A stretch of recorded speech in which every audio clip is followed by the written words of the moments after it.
Want to start with my husband, and I have a good intimacy relationship. He cares that I have an orgasm or several and takes care of my intimacy needs. And I care about his too. He is a very caring lover during the act, so that's not a problem. However, the after sex part is a long-term issue at this point, 5 and 6 years. After we have intimacy, the show is over. He stands up, goes to clean up, and then goes to work as usual in the evening or any other time. There isn't any cuddling or romantic feelings after. It just feels like I'm a business partner and the transaction is over and each back to their own life. He then just dismisses me like good time, and now he is back to his to-dos, like working or playing video games, etc. I have told him I would like to have more aftercare intimacy, like cuddling or being together or maybe talking. I don't know, but something that feels like I'm with my romantic partner, not like I just got paid for intimacy and my client is leaving. It makes me feel used and gross.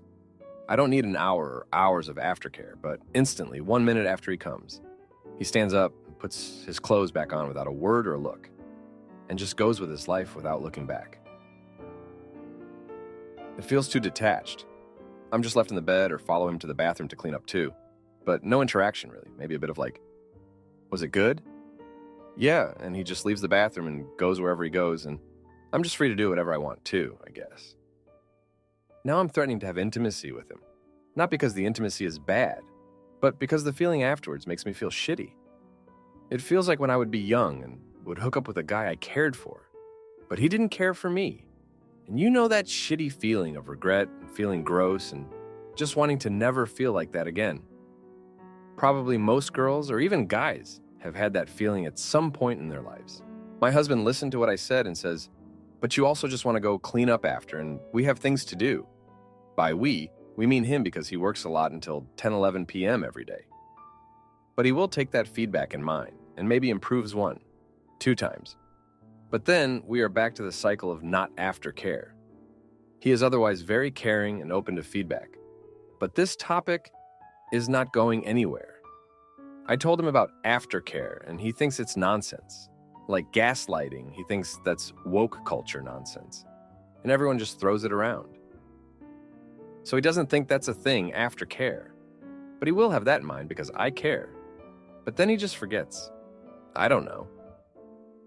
So I want ideas, and maybe especially from guys here. How can I get him to really understand? Because it seems I can't get through to him with my way of explaining things. Update. Got a quick update for you all. First, thanks to everyone for your advice and taking the time to help me out. It was great seeing so many guys agreeing that care after intimacy is a thing, a good thing, and I'm not being dramatic. Also, thanks to all the women that shared their experiences. And overall, thanks to all again. So I just finished a conversation with my husband. I basically told him what I wrote in the post and told him again what I needed. This time he was serious and agreed with me. He said he also felt like he was lacking in that department. And he noticed as well lately, especially since he is working so much. He said that it would actually be nice to cuddle more afterwards. He said he doesn't care about the cleanup after, but he thought I did, and therefore he went to the bathroom first, thinking that's what I wanted. I told him that although I do care about cleanup, we could wait a bit for it, or go to the bathroom together and then cuddle or just have a little chat. He agreed. He even suggested bringing a towel or keeping a towel near our bed to avoid the bathroom run instantly. He was very proactive, suggesting how we can improve the situation, and he apologized for making me feel bad and used. So that was all positive. I will update maybe in a few weeks if things did translate to actions, but I'm hopeful. His attitude was very honest and concerned and willing to make things work. Now, for a few comments before the update. Comment 1. Want to start with my husband, and I have a good intimacy relationship. Aftercare is part of a good intimacy relationship, so no, you don't have a good one. He thinks that's woke culture nonsense. Brother, not gonna lie, this would make me dry the hell up. Comment 2. Is he affectionate with you otherwise? Like outside of intimacy, does he hug you every day? Does he kiss you just because, or to say good morning, good night? Does he snuggle you when you watch TV, movies? Now for the update. All right, thanks for sticking around. Well, things took a turn. Remember how my husband and I had that talk about aftercare and he seemed to get it? Yeah, not so much. I thought we were on the same page, but I guess I was reading a different book. He promised change, but old habits die hard, right? So, here's what happened. We had a nice evening planned, dinner and a movie at home. It was all romantic, and I was thinking, finally, things are looking up. We ended up in bed, and it was great, and like always. But then, like clockwork, he was up and out of bed. I called him out on it, and he said he was just grabbing a towel like we talked about. But instead of coming back, I heard the shower running. I felt so stupid, sitting there waiting for that cuddle that never came. I was fuming. I decided to confront him, and that's when I made my big mistake. In my anger, I accused him of not caring about me, just using me. It was harsh, and I regretted it the moment I saw his face. He was hurt, and it led to a huge fight. He said he felt pressured and that I was being unreasonable, expecting him to change overnight. But here's the kicker. During our argument, he let slip that his buddy had been mocking him about the whole aftercare thing. Turns out he was embarrassed and didn't want to seem whipped in front of his friends. That's why he wasn't following through. It was all about his image, not about us or our relationship. I was livid. I told him that what we do in our private life is nobody else's business. It was a low blow for him to value his friends' opinions over our marriage. He was silent for a long time after that. I thought I had pushed him too far this time, too. But then, something unexpected happened. The next day, he came to me, eyes all serious, and apologized. He admitted he was wrong to let his friends' opinions get in the way of our relationship. He promised to try harder, and I could tell he meant it this time. It was a small victory, but it felt huge. We decided to give it another shot, and for the next few days, things were different. He stayed in bed a little longer, held me, and we even chatted for a bit. It wasn't perfect, but it was progress. Just when I thought we were getting somewhere, his mom called. She was in the hospital, nothing too serious, but she needed him. He rushed over there, and I understood. Family comes first. But then, one day turned into 3, and I was alone, feeling neglected again. I was upset, sure, but I also knew his mom needed him. I couldn't hold that against him. It was just bad timing.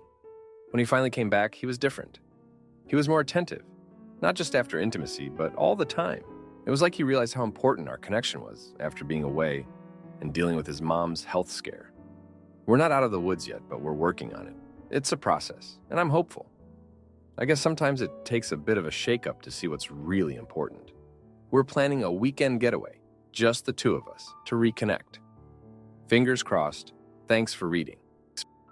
Am I the idiot for considering divorce? After my husband wants an egg donor for a blonde, blue-eyed baby. I've known my husband since high school. We met again abroad where we both studied and worked and met for lunch years later and then started dating. We have been together for 5 years, 2 years married. We decided to move back to our home where we are both from, country once I found out I was pregnant. I am an international adoptee from South Asia. We're both citizens of Northern Europe. My husband is white with blonde hair and blue eyes. I have South Asian features. Our child was born 2 years ago, the twist. So my husband told me on NYA that he doesn't feel a connection to our child at all. I asked him how and why, and he complained it was because of her appearance. That she has more dominant features from me, i.e. dark eyes and darker hair. I swear every single family member from my side has said our child looks exactly like my husband. She even has very light brown hair. Not that it matters to me, but just brown eyes. He told me that he wants a family member that looks like him, with blonde hair and blue eyes.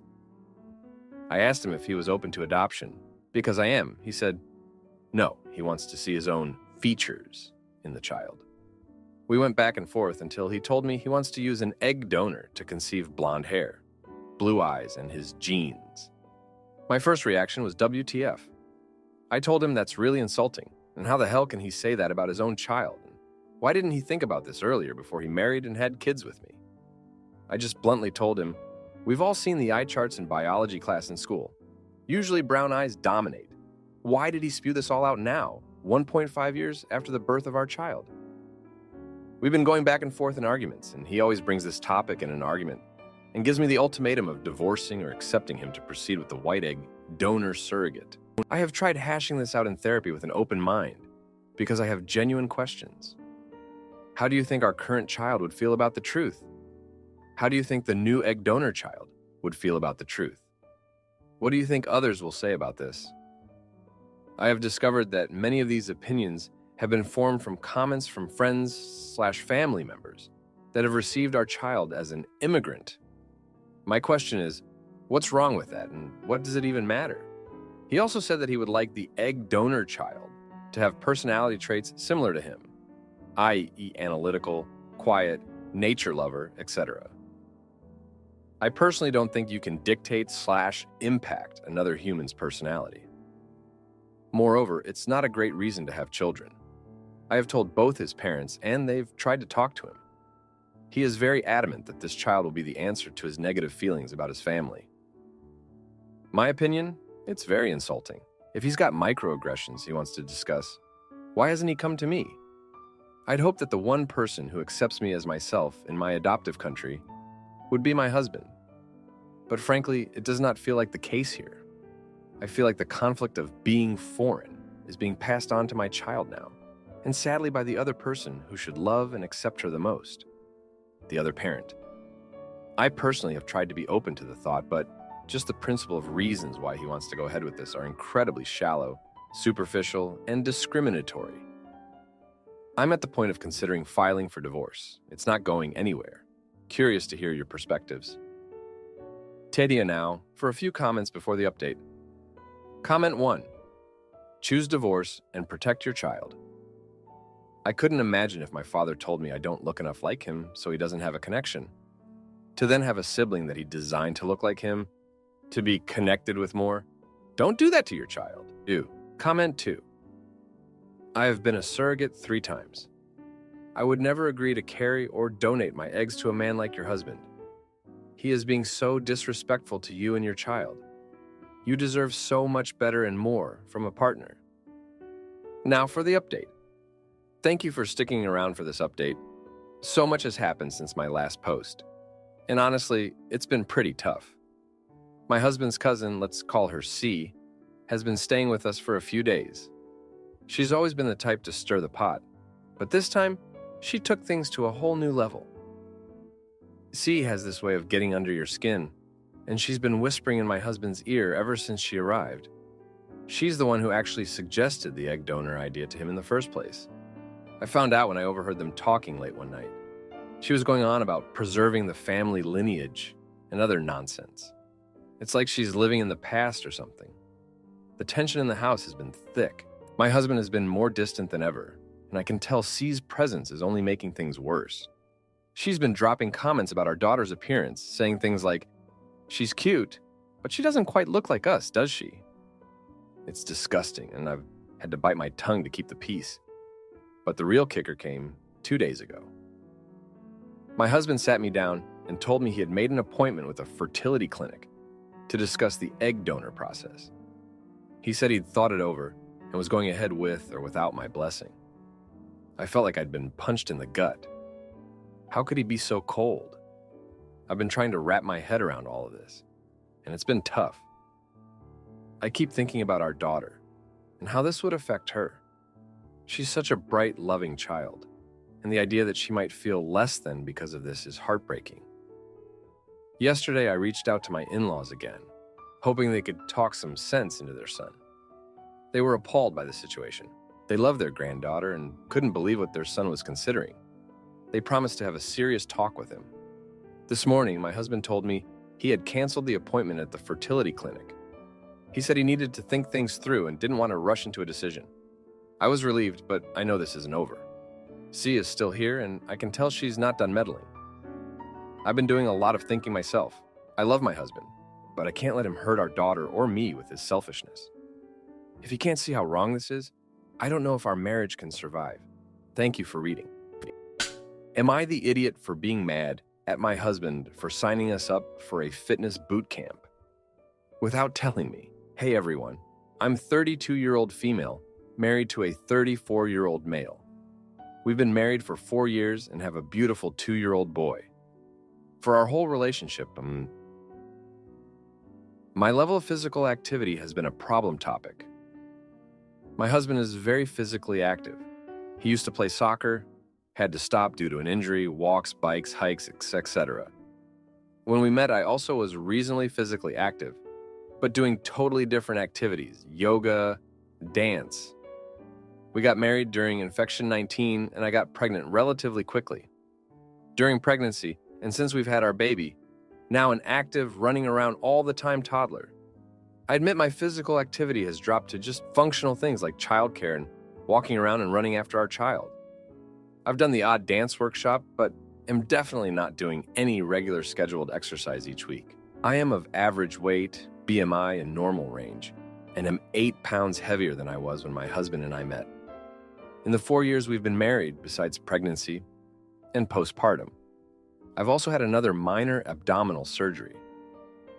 Every few months, my husband and I will have a conversation in which he expresses that he's quite upset that my level of physical activity is so low, and that he wishes we were doing more active things together. Specifically, he'd love to hike more together. Hiking has never been an activity I've enjoyed, and since we've been married, my husband hasn't been hiking much either, although he used to do a lot more of it before. A couple of weeks ago, we had this conversation again, and he said, if he'd known this is where we'd be 4 years after marriage, and if he'd known this would be my baseline level of physical activity, he would have reconsidered getting married. Our intimacy life has been dead postpartum, and I think it's due to this. My reaction was that, 1, I am healthy and normal, and not on track for any kind of adverse outcome due to my health. 2, we have a good relationship other than this one point. He's a great and involved dad. We live in a beautiful place in a house we love, and I bring a lot to the table, make as much, if not more, money than him.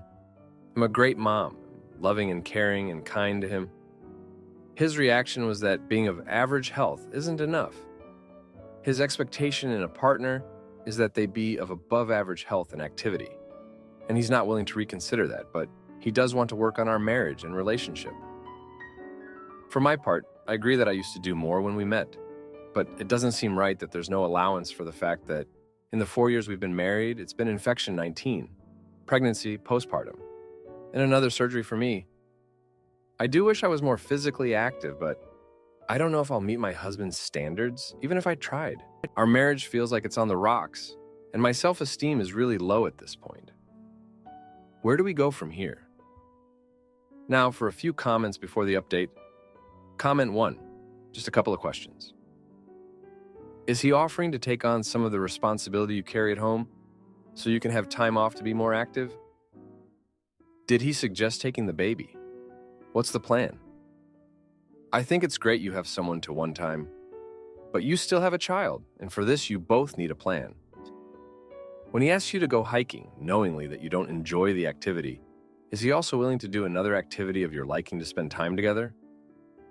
Dancing, yoga, or other options? Or are you the only person expected to change for his liking? Regarding intimacy, I had my own experience on this subject, so I'm maybe partial. The only thing this person was doing is just complaining about the amount of intimacy he is getting. Did he ask if everything is okay between you, or if you need something from him? Pressure and guilt tripping are not the sexiest, unless you're okay with chore intimacy leading to resentment. Do you actually care to have a dead bedroom? Because if you don't, well, I would be very hurt if I were him. Also, saying you regret marrying someone but still expecting them to work on the relationship is quite hurtful. I prefer to think he was frustrated and just didn't fully consider what he was saying. Comment 2. Is there a reason you won't do the yoga and dance anymore? Is it just a matter of having gotten out of the habit? Or is it a childcare issue? As for the hiking, it seems to me he wants to do something with you. If hiking doesn't interest you, is there something else you two can do together that your toddler can do as well? Hiking is a good one, but what about cycling? Or even just going for walks around the neighborhood after dinner? You kind of buried the lead on this one, though. You've had a dead bedroom for 2 years. Is that not something you care about? Because you just sort of slipped it in there. It kind of seems like you've got your kid, so that's your sole focus, and you don't care about your hobbies or your husband. If you want to stay in this marriage, he's pretty well told you what it's going to take on your end. You totally dismissed him. Do you even want this marriage? If you do, I'd book couples counseling and stop ignoring your partner when they tell you what they need and want. Now for the update. Thanks for sticking around to hear more about what's been going on. So, last week, things took a turn for the worse. My husband, out of nowhere, decided to sign us up for a couples retreat. It was supposed to be this bonding experience. But guess what? It was a fitness boot camp. I was blindsided. I thought we were going to work on our marriage, not my BMI. I tried to keep up, but it was clear I was the odd one out. Everyone else was like an athlete, and there I was, struggling to do a single push-up. But here's where it gets messy. During the retreat, I found out my husband has been in touch with his ex-girlfriend. She's this super fit personal trainer. They've been chatting under the guise of him seeking fitness advice for us. I felt like such a fool. I couldn't believe he'd go behind my back like that, especially when we're supposed to be working on our marriage. When we got back from the retreat, I confronted him. He said it was nothing, just innocent conversations. But I saw the messages. They were flirty, and she was all over his social media with likes and comments. It was clear there was more going on. I felt betrayed, and our arguments just got worse. In the middle of all this, our toddler got sick. We were both so caught up in our own issues that we didn't notice right away. It was a wake-up call. We had to put our differences aside and focus on our child. It was a tough few days, but thankfully he's better now. After that scare, my husband's attitude changed. He apologized for the retreat and for talking to his ex. He said he realized what's important, but I can't shake the feeling that he's just saying what I want to hear. I mean, he even suggested we start hiking together, like he's trying to prove a point. So we went hiking. It was actually nice at first, but then he got a call. It was his ex.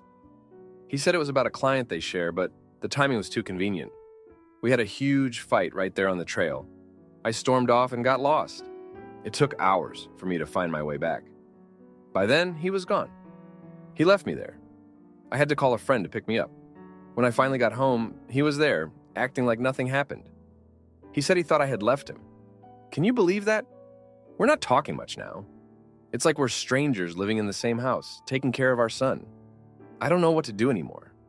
I feel like I'm being manipulated, but I can't put my finger on it. It's like he's doing just enough to keep me off balance. And I'm just here, trying to figure out if this is the life I signed up for. Thanks for reading. It helps to get it all out. If you like this video, you'll probably like these too. Also, while you're here, please consider subscribing. It's your support that keeps this channel alive and allows me to make better and longer videos. Have a great day.